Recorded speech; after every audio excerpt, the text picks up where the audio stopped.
The British Wildlife Centre is something that I've been wanting to do for a very long time. I was a dairy farmer here on this site for, well, since 1971. So I sold my cows. I thought, what can I do now? And as I've got the farm land, would it be possible to turn it into a zoo? I decided that I was going to specialise.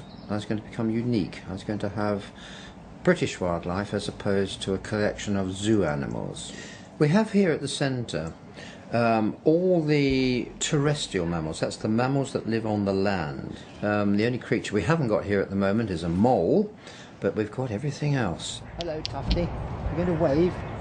Yes, a wave. Oh, you can wave. I always loved red squirrels. Red squirrels are our emblem.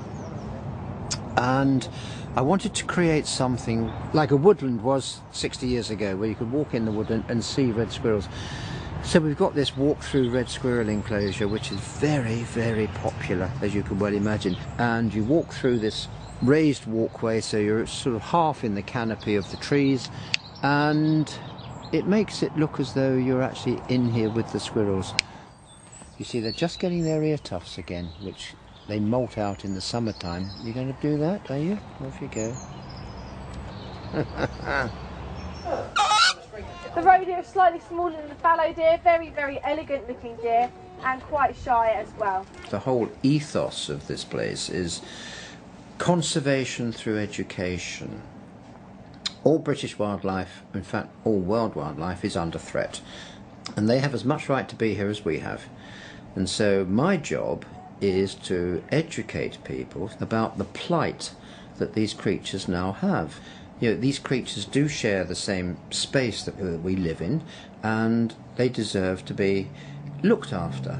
Not in the looked after sense of like pets, but just make sure the habitat is there for them. They can do it themselves, providing they have the right habitats.